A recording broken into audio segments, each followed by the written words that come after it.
തിരുനാവായയിലേക്ക്. മഹാവിഷ്ണു ക്ഷേത്രത്തിൽ സോണൽ കൃഷ്ണയുണ്ട്. നമ്മൾ വടക്കോട്ട് പോകുന്നു. Sonal Krishna, very good morning. തിരുനാവായയിലും രാവിലെ മുതൽ തന്നെ ഭക്തരുടെ ഒഴുക്കാണോ തർപ്പണ പുണ്യം തേടി?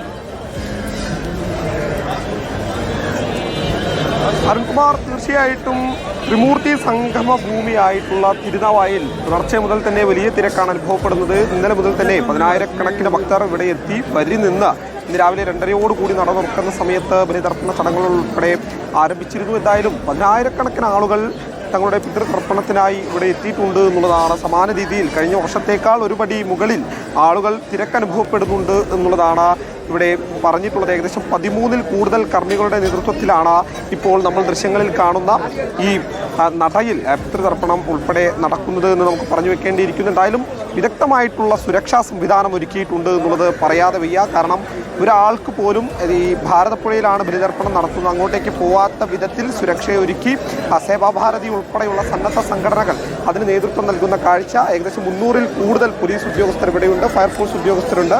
തിരൂർ DYSPയുടെ നേതൃത്വത്തിലാണ് ഇത്തരത്തിൽ സുരക്ഷാ സംവിധാനങ്ങളൊക്കെ വിന്യസിപ്പിച്ചിരിക്കുന്നത് എന്നുകൂടി നമുക്ക് പറയേണ്ടിയിരിക്കുന്നു. ഇപ്പോഴിതാ ദൃശ്യങ്ങളിൽ ഏറ്റവും മനോഹരമായിട്ടുള്ള കാഴ്ചകളാണ് നമുക്ക് തിരുനാവായയിൽ നിന്ന് കാണാൻ വേണ്ടി കഴിയുന്നത്. ത്രിമൂർത്തി സംഗമ ഭൂമി എന്ന് പറഞ്ഞാൽ വലിയ പുണ്യം തേടി മലബാറിലെ തന്നെ ആളുകൾ എല്ലാവരും എത്തുന്ന ഒരു പ്രത്യേക ഇടമായി തിരുനാവായ പണ്ടേ മാറിയതാണ്. അതായത് ക്ഷത്രിയ നിഗ്രഹത്തിന് ശേഷം പരശുരാമൻ ബലിതർപ്പണം നടത്തിയത് ഇവിടെയാണ് എന്നും വിശ്വാസമുണ്ട്. എന്തായാലും വലിയ തിരക്ക് അനുഭവപ്പെടുന്നുണ്ട്. പക്ഷേ ആ തിരക്ക് ഈ ഭക്തർക്ക് അനുഭവപ്പെടാത്ത രീതിയിൽ അവർക്ക് വേണ്ട വെള്ളവും മറ്റ് കാര്യങ്ങളെല്ലാം തന്നെ ഒരുക്കിക്കൊണ്ട് അവരുടെ സുരക്ഷ മുൻനിർത്തിക്കൊണ്ട് എല്ലാ സംവിധാനങ്ങളും ഒരുക്കുന്നുണ്ട്. തൊട്ടപ്പുറത്ത് നില ഓഡിറ്റോറിയത്തിൽ അന്നദാനം ഉൾപ്പെടെയുള്ള സംവിധാനങ്ങൾ ഒരുക്കിയിട്ടുണ്ട്. ഇന്നലെ രാത്രിയോടെ വന്ന് വരി നിൽക്കുന്ന ആളുകളൊക്കെ ഉണ്ട്. അവരെ സംബന്ധിച്ച് ക്ഷീണം ഉൾപ്പെടെ ഉണ്ടാവാം. അതിന് പാഠം മാറ്റിക്കൊണ്ട് അവർക്ക് ഏതൊക്കെ രീതിയിൽ സുരക്ഷയൊരുക്കാൻ പറ്റുമോ, മറ്റ് ആരോഗ്യ പ്രശ്നങ്ങളില്ലാത്ത രീതിയിൽ സംവിധാനം ഒരുക്കാൻ പറ്റുമോ, അതൊക്കെ കൃത്യമായി ചെയ്തുകൊണ്ട് തന്നെയാണ് തിരുനാവായ ക്ഷേത്രത്തിൽ ഒരു വലിയ രീതിയിലുള്ള സംവിധാനം ഒരുക്കിയിട്ടുള്ളത്. അരുൺകുമാർ.